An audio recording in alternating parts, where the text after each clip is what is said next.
with that, I will want to welcome our next speaker on stage. And I think I have to share a little bit of a story because, as I said, I always write these kind of intros. And I think Max Niederhofer has the particular thing that he was the only one that said I shouldn't make him sound too great, because they had a couple of superlatives, like one of the most successful VCs and so on. He said, well, that's probably not true. Can we take that out? So I'll have to modify the presentation. I think it's still very impressive. So he's a German venture capitalist and currently a partner at Sunstone Capital. He has invested in and supported several of the outstanding European startups such as Last.fm, sold to CBS, Get Your Guide, Crazy, Dailymotion, and One Fine Stay. And prior to becoming a VC, he has been a serial entrepreneur. And I think I'm very much looking forward to his presentation, because he will present on purposeful leadership and entrepreneurship as a journey of personal growth. Max, thank you very much for coming and visiting us. It's a great honor to have you here. No, thank you for having me. Come on, guys, you can do better. It's like almost the rest.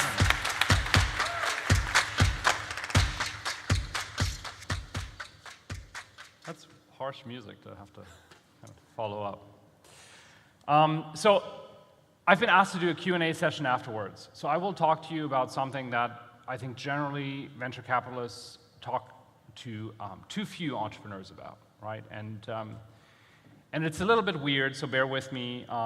And there's a lot of stuff to go through, so it's going to be relatively quick. So let me start off with a story. There was a good, faithful man who neared the end of his life, and well, at least retirement. And as he was nearing retirement, his wife fell very ill. And so he had to go and care for her. And there were a lot of medical expenses. And so he put her into palliative care. He was there every day, and then she passed away. And so he was there at the end of his life, right? Having spent all the money on the care for his wife, he was alone, and he was broke, penniless, right? And he was very sad. And so he started praying to God every day. He said, God, I've led such a good life. Please, can you just, let me be a little bit lucky. Let me win the lottery so I can have some comfort in my old age. And he prayed every day for, weeks, then years, a decade. And, he started getting very mad because, he'd done everything right. He'd sacrificed, he'd been hardworking, conscientious, right, really diligent.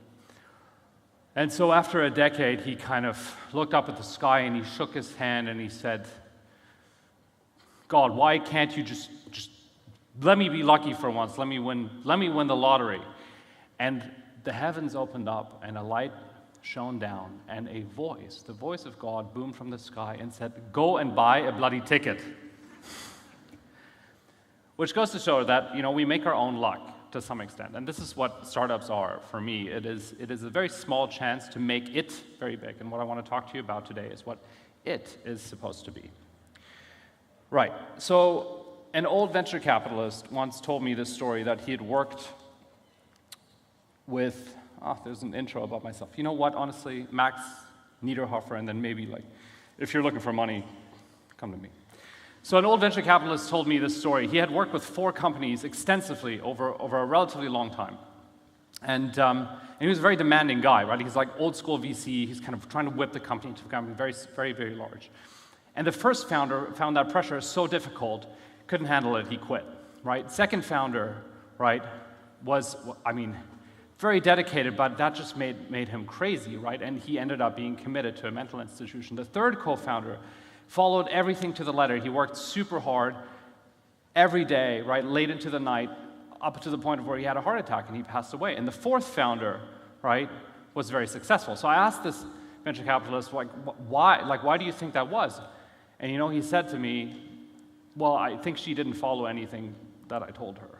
So a lot of VCs will tell you a lot of stuff, and it's all kind of like pattern recognition that is a combination of cognitive biases, and many new businesses are different, and the world is always changing, right? The interesting thing about startups to some extent is with one foot, you're in this kind of business world that looks fairly stable, right, and that works according to some rules, but the other, foot is always inching out into chaos. And so what the startup is supposed to really do is kind of take some of that chaos and make it valuable and order it, right? Which is the really interesting thing. So I can guarantee you that kind of most of what I say, you will probably reject and you will not do, right? Because I think it is quite dangerous, and a lot of you are very young, right? And you primarily want to be financially successful. So this is possibly my favorite advice ever, which is to say, like, don't do what I say, because what happens, right, is essentially what happened to Adam and Eve in the Garden of Eden when they were told, hey, don't talk to the snake. First chance they got, they looked at each other and said, hey, did you see the snake? Yeah, totally. All right, hold my beer, right? So if you have teenagers, you kind of know what I'm talking about. So if you have if you are a founder, this is what you get confronted with, right, every day, which is, like, being a founder is hard, right? The hard thing about hard things. This is one of the biggest books in our industry, right? The hard things about hard things. Like, it's really, right? From 0 to 1. Oh, yeah, I really want to get to 1. Well, where am I today? Oh, 0, right? And then my favorite one is this Andy Grove book, which is Only the Paranoid Survive. Okay, right? I mean, everything that we've been taught is fear-based, right? Which is crazy. Can you feel that in your body when you talk about this stuff? Right? Like, whether you're going to be successful or not. It contracts you, right? It activates your amygdala. It's fight or flight. And you realize that actually, like, fears at its base is always the fear of death, right? Which is a little bit exciting because, I mean, you're going to fight for your survival, but at the same time, right, it's not very helpful. And the reason that it's not very helpful is, I'll tell you another story, it's like you're sitting at a concert, right? And the music's like, it's about to begin, they dim the lights, and you remember, man, I didn't lock my car, right? And you can't get out because there's like 100 other people, right, in your row, and the concert starts, and it's very beautiful, but you kind of think, man, like, what if someone steals my car, right? So you're neither here, you're not there, right? Like, this is what it means to run a startup from a place of fear, right? Because you can't focus on what's actually important, because you're focused on whether you're going to survive, which is an awful, awful thing to have to do. So this fear of failure, if we explode it a little bit and we look at what is actually in there, right, it's like, sure, it's the fear of death and so on, but like, one level removed, it's like the fear of disappointing people, especially the people who believed in us, right, especially our family, right, if we have, parents who gave us a bit of money to get going. That's really difficult. There's ending up broke, which has to do a lot with your ability to provide. So if you have a family, right, especially dependents, especially if you have kids, right, doing a company is extremely stressful because you're worried about whether you're going to be able to provide for them, right? There's the failed self, which is this concept of kind of identity and self-esteem, which is extremely important, and people don't give it enough credit. And then finally, failure, to some extent collapses you in the social hierarchy, which is extremely difficult to deal with because evolutionarily you're supposed to climb hierarchies, right? And the nice thing about a startup is if you're successful, it catapults you to the very top, right? Where you have so much money that you can essentially tell the capitalist system, screw you. There's this concept of F off money, right? Like, that's what you're trying to do. But at the same time, right, like, if you fail, like, what happens, right? So I heard this on stage earlier, and I have massive respect for Credo, right? Like, but he said one thing which I thought was very interesting. It's like, in Europe, we don't have a culture of failure, right? Like, it's unacceptable to fail.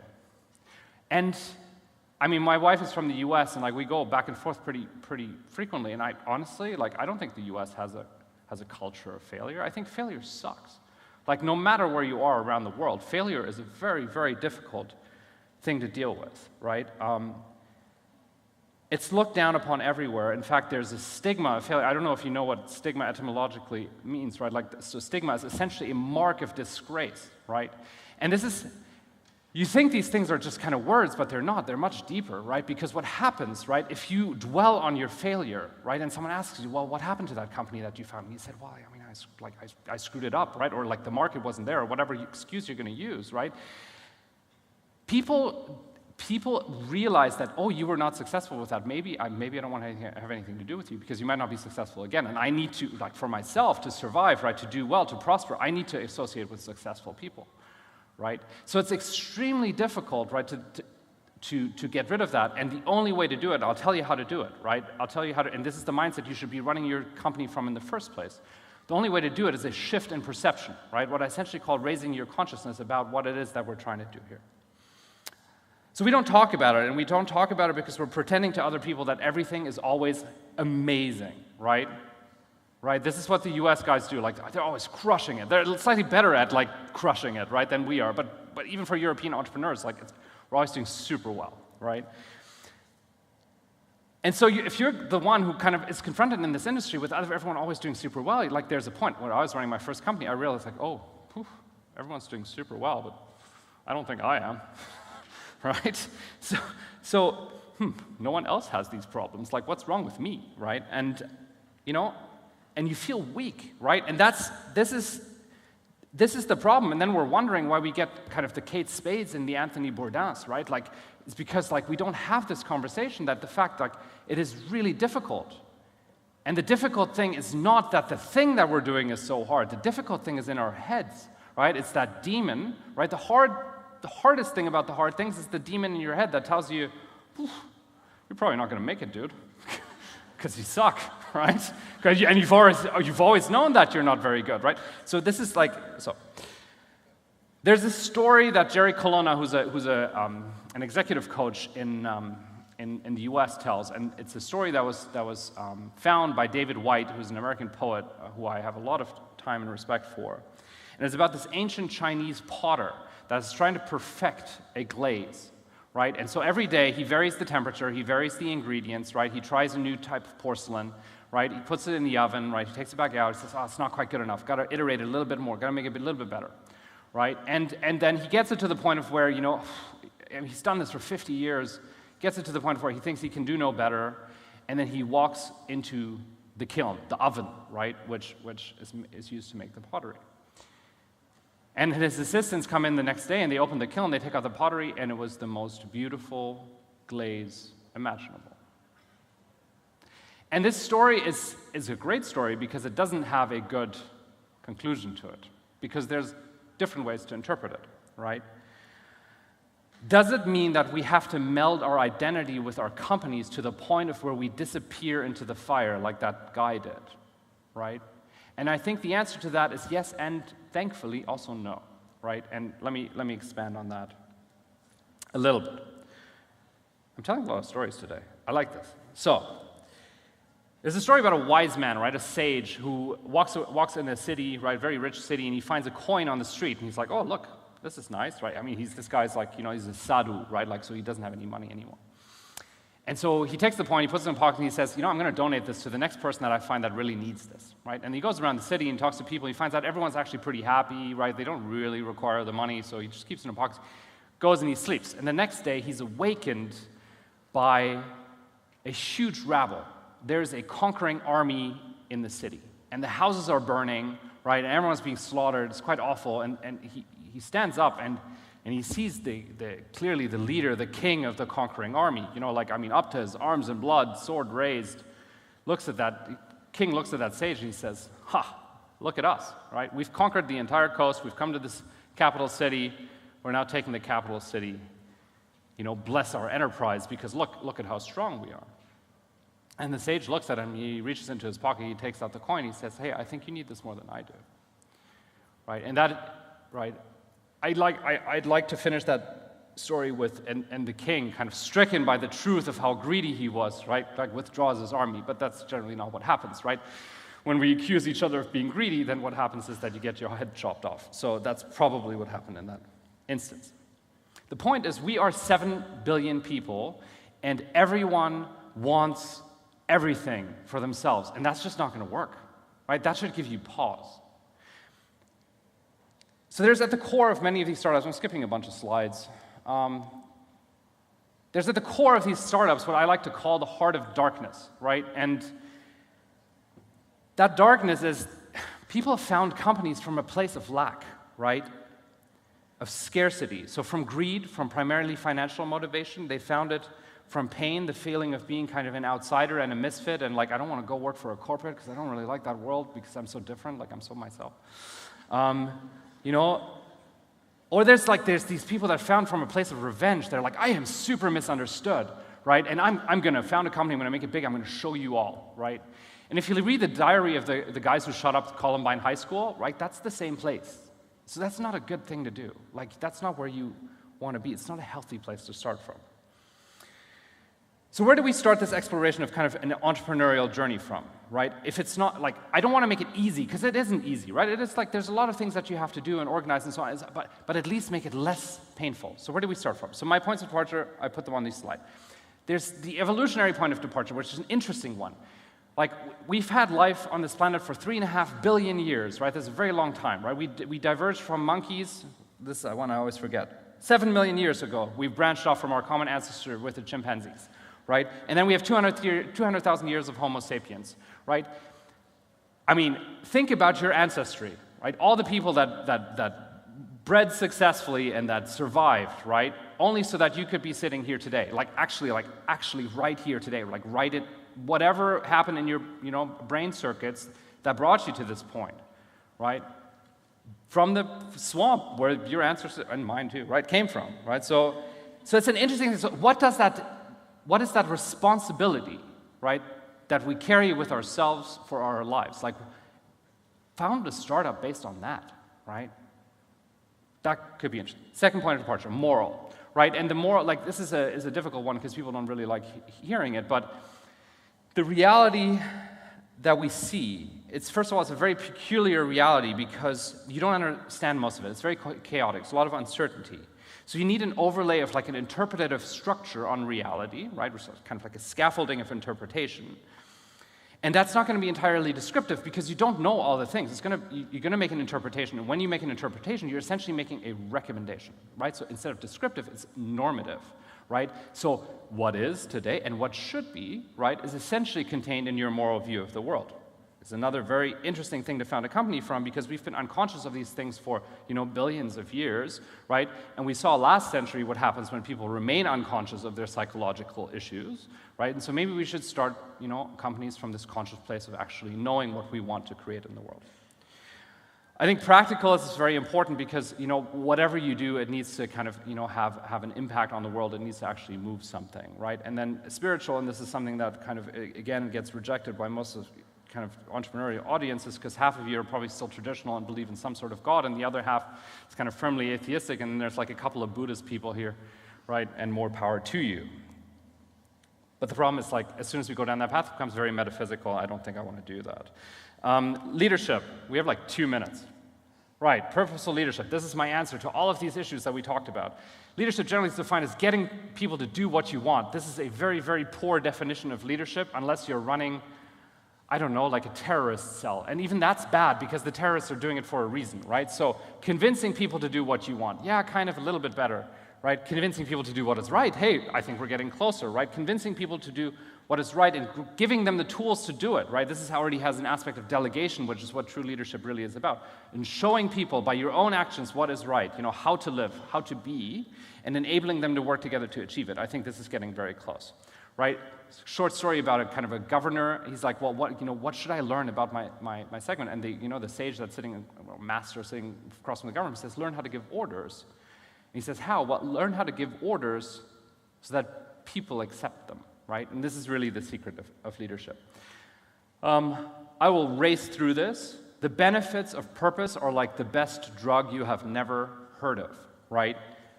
400% increase in work engagement, 200% increase in productivity, you will live longer, you'll have less heart disease, you'll have less stroke, right? All the things you can possibly imagine. It's very funny, right? Like once you go into Google Scholar, put purpose into Google Scholar, you will find all these papers, right? It's surprising. And here's the interesting thing, it's not just for you as an entrepreneur, it's also for your company, right? People will switch to you if you have a great purpose behind your company, right? So 60% of millennials have chosen their employer because of the purpose they have. Interesting. Is that a hand signal of wrap it up, or is the hand signal of like keep going? Right. So the dilemma of purpose is, this is a very interesting one, right? In our materialist, kind of reductionist, scientist world, science can tell us that purpose is super useful, but it cannot tell us what purpose is, which is really weird, right? And I think this is only partially true, right? So the difference that you should make is one between egoic mission, which is like, I want to have this happen in the world, to like purpose, like I am in service to the world. And the key difference here is the hurt heart versus the healed heart, right? Are you founding from a place of scarcity and lack, where you think you have to improve something, or are you founding from a place of service, of empathy, right? And this is quite interesting. You can dig into it like there's tons of this. The purpose dividend, I won't go into this. lots of other benefits for yourself in terms of like keeping yourself motivated, keeping yourself happy. Because think about it. If you know what the purpose of your life is and you realize that with a company and the company fails, does that mean your purpose in life has failed? No, absolutely not. You did something that was extremely worthwhile, right? You tried it, right? And you know what? You're going to try it again with something else. Maybe it's just the wrong vehicle, right? So I think this is, for me, actually, like, it's probably the key lesson is if there's an overarching theme to your life, right, that is where you should found a company. And there's lots of ways to kind of explore that. We'll skip Ezekiel. All right. I'm not going to tell you how to find your purpose, right? There's tons of literature around that, but I'm going to tell you two stories to end up, right? The first one is of another one of those master guru type people who takes his followers and goes onto the field in the night, and there's a beautiful night sky, right? It's like, and he raises his hand and he points up at the stars, and then he looks at his followers and he says, Jesus, can you please stop looking at my finger, right? It's the first one, right? The point, and you're probably wondering what the point is, right, is don't focus on my words, right? Focus on the underlying theme that I know in your hearts you know to be true, right? Don't found a company that's like primarily oriented at money. Don't found a company that's tactical, right? Found a company that you truly are able to believe in. So, last story. There's a man who was thinking of having a guru, right? And, he wanted to do his diligence, right? I mean, this is something I always recommend, do your diligence, because he didn't just want any old guru, he wanted a really good one, right? So he traveled far and wide to check on this one particular guru's fame, and he spoke to that guru's disciples and asked, so what miracles has your master worked? And the disciple turned to him and he said, well, there are miracles and miracles. In your land, it is regarded as a miracle if God does someone else's will. In our land, it is regarded as a miracle if someone does the will of God, right? And strike God. Don't get hung up on the thing, right? Like, the point is, don't ask yourself, hey, what's the purpose of my life? Ask, what does life require of me to do, right? If you understand that difference. So I think that's all anybody can ask of oneself. And personally, I think in Europe, we copy too much stuff. We do too many tactical things, right? Because we're early in our ecosystem.